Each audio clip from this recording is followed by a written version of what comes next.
Our moderator for this panel is Major Ronnie Bustamante, MCPA Director and Cyber Warfare Officer in the Army National Guard. We have Dr. Diane Janosek, former Commandant of the National Cryptologic School and MCPA Advisor. We also have on the panel Captain Retired Paul Tortora, Director of the Center for Cybersecurity Studies at the U.S. Naval Academy and former Deputy Assistant National Cyber Director in the White House and MCPA Advisor, and Master Gunnery Sergeant Retired Scott Stalker, former Senior Enlisted Leader of USCYBERCOM. Thank you so much.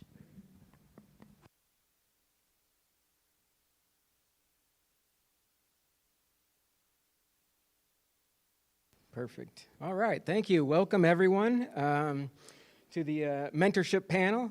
Today we have gathered a group of esteemed professionals to share their insights with us and expertise in navigating the ever-evolving landscape of military cyber professionals that they do day in and day out. So, whether you're just starting your journey or you're seeking to advance in the field, our panelists are here. They're here to give us invaluable guidance and knowledge. And so with that, I'm going to go ahead and dive right into a discussion, and then we're going to open it up for questions. So go ahead and start thinking of ones that you would like to. And right now, I'll start with Diane, and I wanted to ask you about the impact with MCPA, how it's been pivotal in your experience with military cyber professionals. What other areas can you see that the MCPA can be helping at a mentorship level?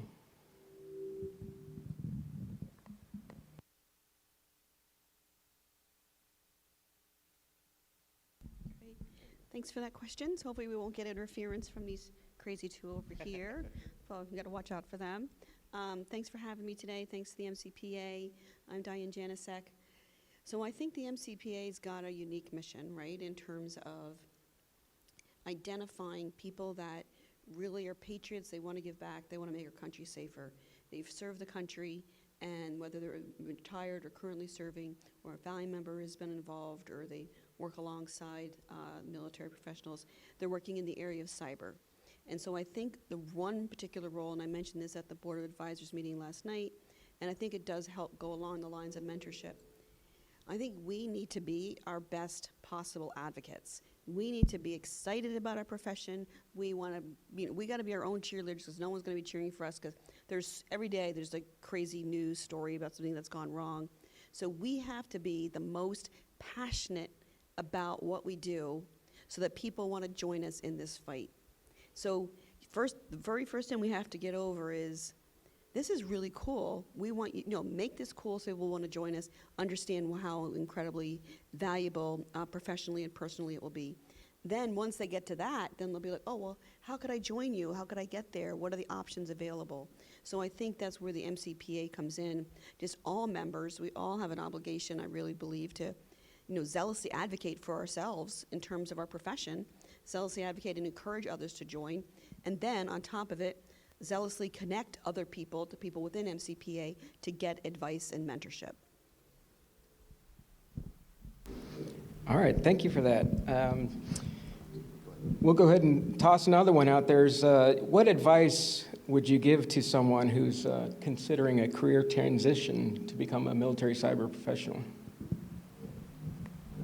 Yeah, I'll take that one, and I love that last panel, by the way. That really spoke to me. As someone who just retired from the Marine Corps after 31 years and then started my own company, a lot of what you had to say was really incredible.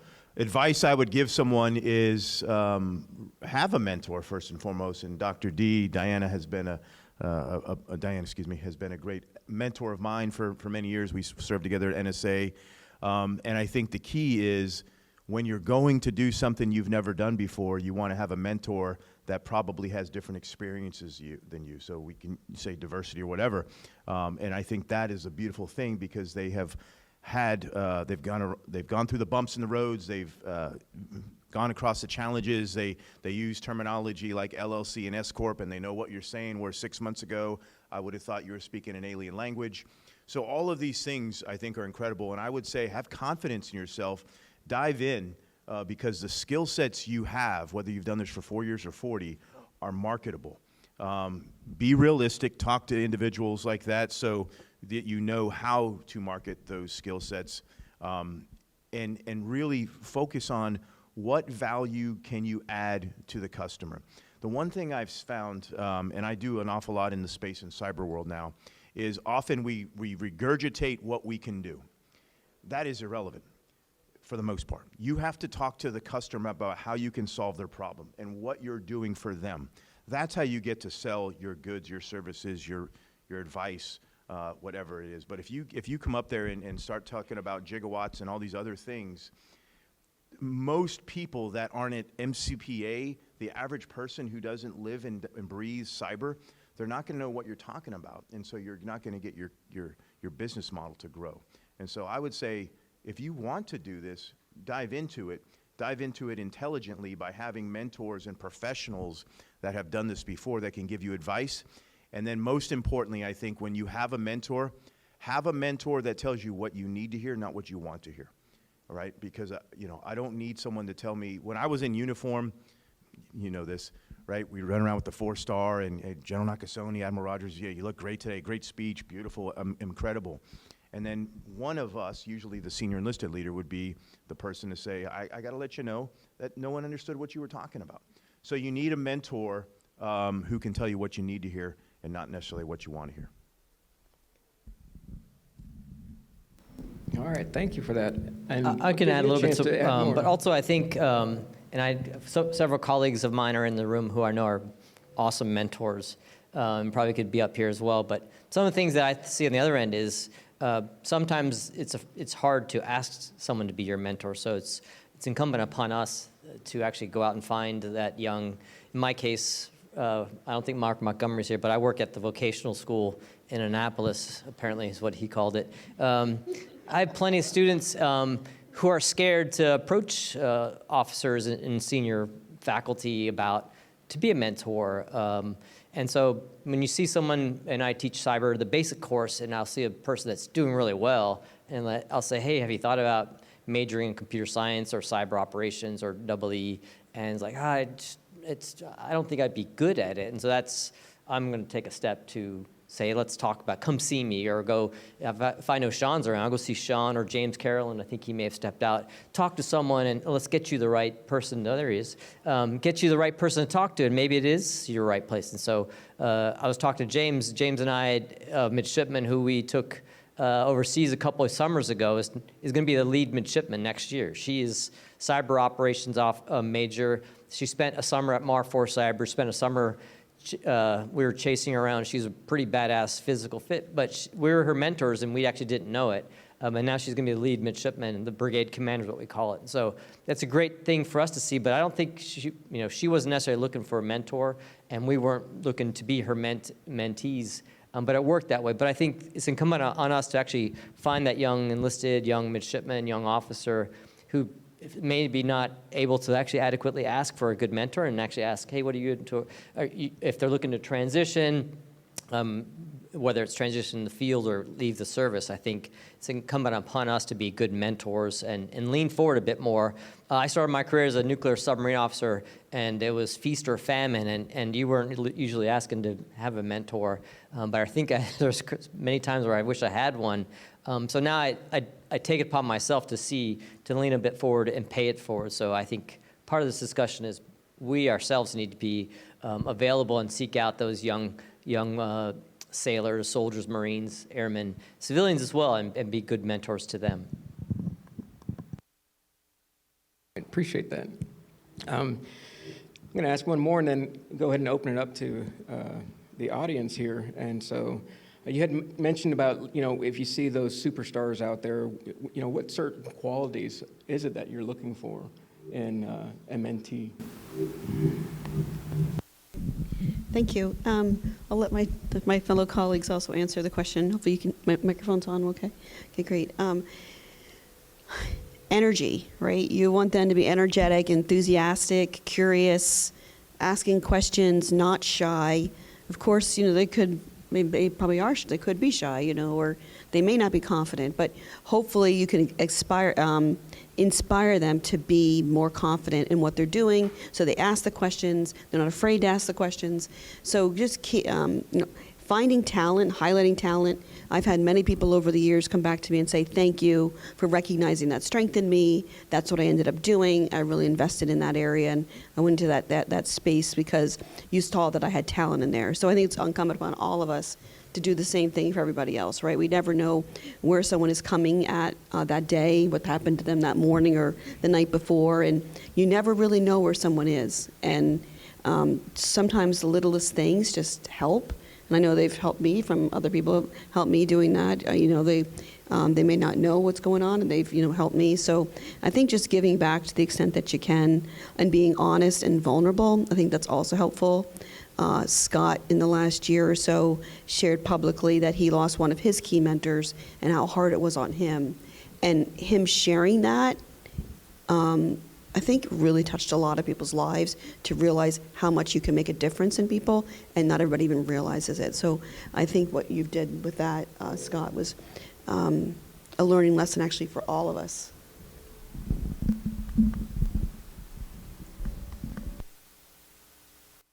Thank you, ma'am. Yeah, I probably won't get into that one. That's a little emotional, but that was General Vince Stewart. To the question, though, I think that the things that I look for, and even I look in the mirror in myself, is drive and curiosity. And I think it in many ways complements what you were saying. But if you're driven enough and you're willing to overcome the obstacles which inevitably will be there, life obstacles, right? My goodness, I literally was in Phoenix last week at a hospice for my cousin who passed away. That's a life obstacle. I had things I had to do, but that was more important. So you're going to encounter things in life. You're also going to, you know, we just had Uncle Sam's holiday for taxes, right? So those are, you got to learn through these. But if you have the drive and the passion and belief in yourself to do that, I really believe that folks in this audience and the folks that have the professions that we have can start their own company, can get the revenue generated, the solutions to hard problems that are out there, to think of things that we haven't even thought of yet, and then the curiosity to ask those questions. You know, I drove up here from North Carolina from my house yesterday. I've got my 5-year-old and 4-year-old in the car with me, and yeah, I thought I'd listen to podcasts. Right, that's my plan. No, I listen to 5 hours of questions. You know, hey, Daddy, why is this? Why? It's nonstop, but it's really awesome. And you know, and even some of the questions they would ask me, I think, wow, I don't even know what the hell the answer to that is.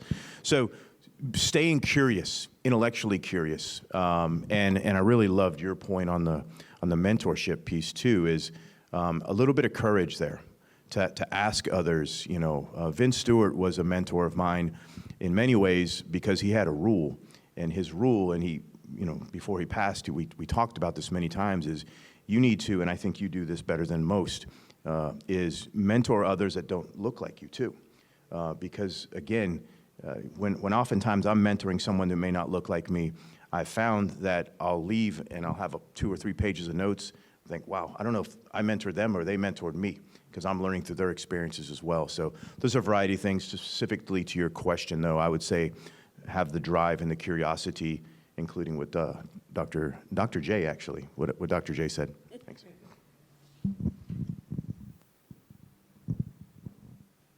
All right, at this time, I'll go ahead and open it up to the audience for questions. We're trying to figure out that weird noise. What's going on?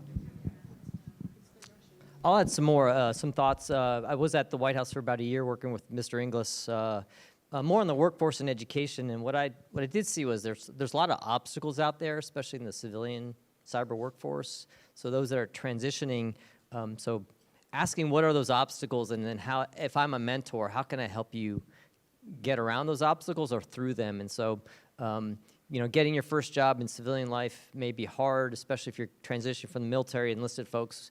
What we found was many of these jobs in the cyber workforce, civilian cyber workforce, required a bachelor's degree and experience. And so we'd have these great enlisted folks coming out of Fleet Cyber, couldn't get that same job as a civilian because they didn't have the 4 years of college. That's being fixed. So, you know, kudos to Mr. Inglis and pushing that, and it's with Harry Coker now there at the ONCD is taking some of those barriers, but I was actually unaware of that was a barrier. So being a mentor, a good mentor, is understanding what are the obstacles, whether it be for the next promotion, the next job, or how do I get successfully into civilian life and create my own job, my own company. So some of those, being more aware of what obstacles, what opportunities may exist, and helping them find those, or maybe finding the right mentor if I can't support them, then helping them find that right person to talk to or continue that life goal that they have that maybe I can't support. So back to being a good mentor, I guess. I do have a question. Just one of the main problems I've been dealing with when we're trying to there are people I work with is just trying to find the opportunities for them, either be it education or just other levers where to point them towards to help find solutions for Asian kids at education firms. Is there a program out there to help them that solves the solution for the problem? So in summary, what are some resources you use or just general areas on where to look for resources to better educate and better help the workforce in solving these issues, like any good databases, or here's some online training that they know how to solve this, where can we come to it for training.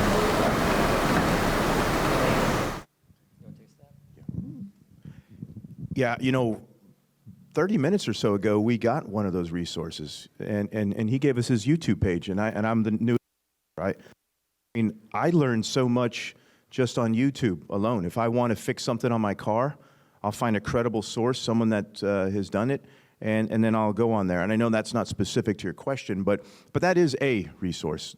Having just got out, I used an awful lot. I used ACP, American Corporate Partners, and I had a mentor from the business world assigned to me, a CEO who I spent a year with virtually, walking through all of these things and helped set me up for success.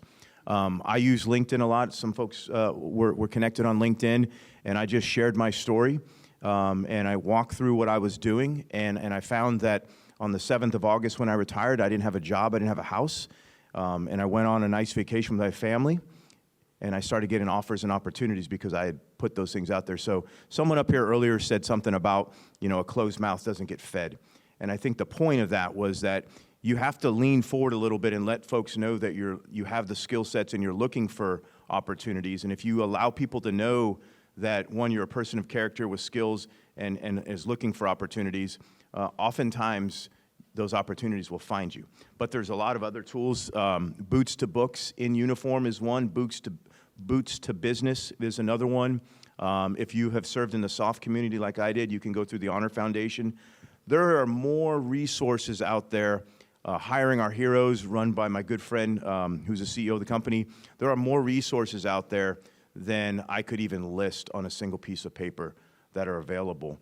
I think someone who is curious and looking for those just needs to spend some time digging into it and see which one resonates most with you. I was slow in life, so I needed a couple of them, but those resources helped me out tremendously. And then I'm just going to get on YouTube and start seeing what he's talking about and seeing what others are talking about and seeing what Diane's doing and all these other things out there, connecting with people. I think, I've heard this before, your network is your net worth. So having a good, strong connection and network is important too. But there's a lot of resources out there, and I think specifically to your question, I would look at, American Corporate Partners. I would look like Boots to Business. And things that, depending on what skills you're looking to do. I have a friend who got out, retired officer, who owns a lawn mowing maintenance repair shop in New Hampshire. That's what he wanted to do. There's others that got out and do cyber things. So there's a variety of things, but the resources are there. I think you just got to spend a moment digging into them. I was going to mention a resource that I often get. I get a lot of parents young students that may reach out to me, and then maybe their parents jump on the call while I'm talking with them, and they always say, well, where can I get into cyber? How can I learn about cyber? I often say, okay, where are you in the country? Let's look it up. What's your local community college? See, do they have a cyber program? What school near you at the community college level has those resources? And that, to me, actually has changed so many people's lives. I didn't even know that there were some of these community colleges out there. Graduate from ASU out in Arizona, went back to live with mom and was like, I don't know what I want to do. And, their local community college in the state of Colorado had a whole program, and he's now a cyber professional. And he had, that was not his intent when he went to college. So all of us are resources, obviously. We're resources as well. I often direct people to the NSA's page for the National Center for Academic Excellence in terms of what resources are there. So often we want to have, which Capital Tech is, obviously a leader in that space, we want to have partnerships between the community and the local academic schools to keep that training in terms of workforce development as well as education. So the local community colleges often have access to some of those free training, free opportunities, free seminars, and you get your feet wet. So that's what I often direct or help people find is something local that's free. So get the understanding of kind of what's out there. And I think that has actually changed people's lives. I mean, it really has. And I mean, I really think that this community colleges are like the salt of the earth right now in terms of what we need for a country. I have a question. Can you all provide your insights or your definition? You hear about coaching, having a coach, mentorship, having a mentor, or a sponsorship. Can you guys give some insights on what the differences between those relationships are and when are appropriate times to leverage them in your career?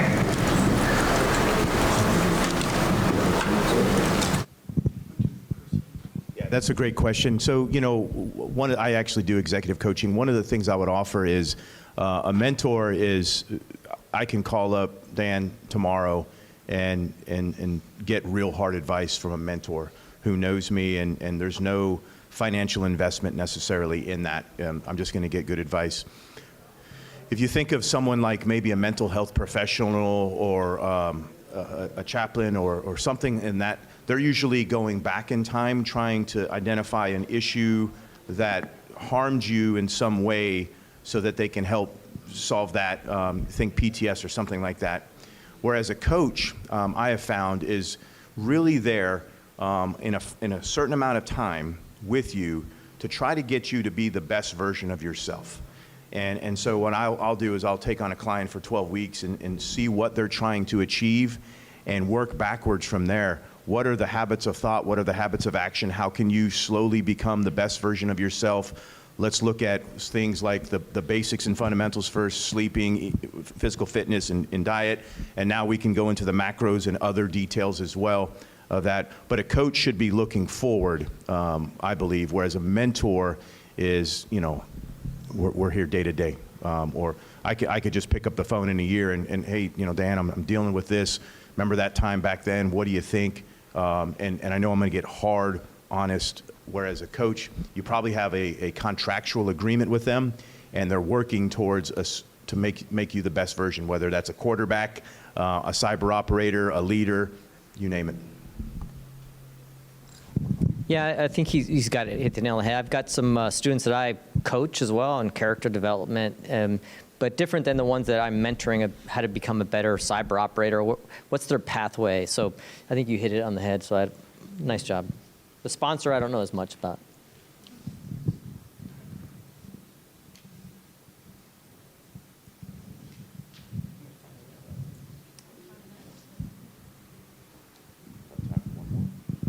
Yep, we have time for one more question, if there. All too often, it feels like the correct mentorship path for those airmen or joint forces underneath us is, as I'm professionals, to get out and go into the industry or go into facility line people because of the way the military doesn't value your career, your progression, your skill set. How would you mentor someone to stay in the military other than just saying, for country contribution and all that, right? For some of us who stay because we care a lot and want to see it better. For those who look at the never-ending work ahead of us and trying to make it better and progress it out, how do you convince them otherwise to try to I would not. I would only be honest with you. And I believe I served for 31 years. I got a phone call to say that your time was up. I would have done 31 more. I loved it. I love this country. I love being a Marine. I'm still a Marine. No one calls me ex-Marine. I'm a Marine. And so I would have a conversation with you about what do you love and what do you enjoy and what are your family dynamics, right? Maybe if I had, so I got married very late in life and I have very young daughters, and that's my situation. If I had had that 25 years ago, it may have changed my trajectory and it may have changed things. And so you have to take into account your own personal situation. Maybe you're caring for an elderly parent or so I would have that honest conversation with you. And I've told this to numerous people, very senior levels, junior levels, is if you wake up in the morning and say, I have to do this, then it's time to do something else. If you wake up in the morning and say, I love this, I can't wait to do this, and it's not every day, right? We know we've worked for that boss, I have too. Hopefully I wasn't that boss, but if you enjoy it, then I would say keep on doing it. But if you dread this or you just are not enjoying this anymore, it's probably time to look at other things. That doesn't mean you don't love the country. That doesn't mean you're going to burn the Constitution or something insane. But it's time for something else. And all you were obligated to do is what you signed up for, whether that's 4 years, 8, whatever the case is. And so do that to your best ability. Keep the rucksack on as tight as possible because you owe that and you owe that to your last name. And then when it's time, move on and do something else. Yeah, and I think I'm disappointed with your view, and maybe I'd love to talk to you afterwards about because there's so much more to what we do that if you're not appreciated, then I'd love to talk to you afterwards because I'm sure plenty of people here have deployed. I had 5 deployments. 2 of them were completely underwater, where people thought, if you're cleaning the bilge and it's ice in it, there were sailors that I had that thought, well, this sucks. So. It was hard, but you got to be a mentor there, and you're on long watches. So I'm disappointed that you don't have maybe good leaders in front of you that are giving you that positive. What you're doing is part of the fabric of our nation's history, right? It's a tapestry that's been woven for centuries now, and if you don't feel like you've been contributing to that, then I'm happy to be your mentor, whether you stay in the military or get out. So I challenge those in the room that have subordinates or seniors that don't share my opinion of service, then that they need to maybe take a look at it. But you're right, if you're not enjoying it and you don't see the future, then maybe it's time to transition. And this is the great room to be in to find that person to help you transition, because why not keep doing it and maybe in a phase of your life that you enjoy doing it rather than what it is now. So, but I still want to talk to you afterwards because I think there's more positivity, maybe you're just not seeing it. Oh, I have, don't worry, I'm stuck into the rest of my life. Good. I love that. When I actually tell my civilian, my contractor, because that is still supporting inside our office. But it also sucks to look at my peers go left and right, because leaders don't know. We do, we understand the operators in our force, but then your boss is the guy who doesn't.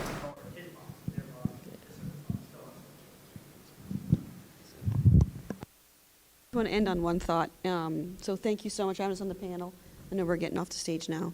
I often hear, and this often hears this, they don't do this, they don't do that. At the end of the day, we are they, right? We own our cyber community. We own our military cyber community. We want this community to be the best possible community ever. We want to recruit people to stay in this community, give back, really make our country strong. We are that community. We are they. It's no longer, why aren't they doing something? No, let's look around. We're doing this.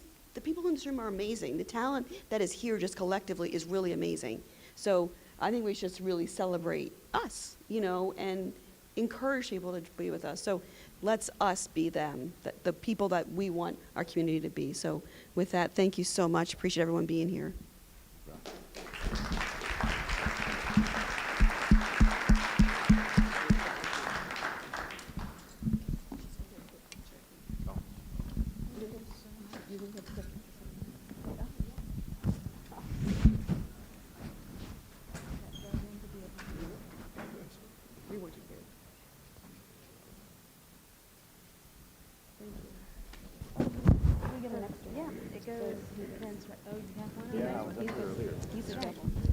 I don't need a double whammy. Yeah, so it has a little pin in it. Thank you. Thank you.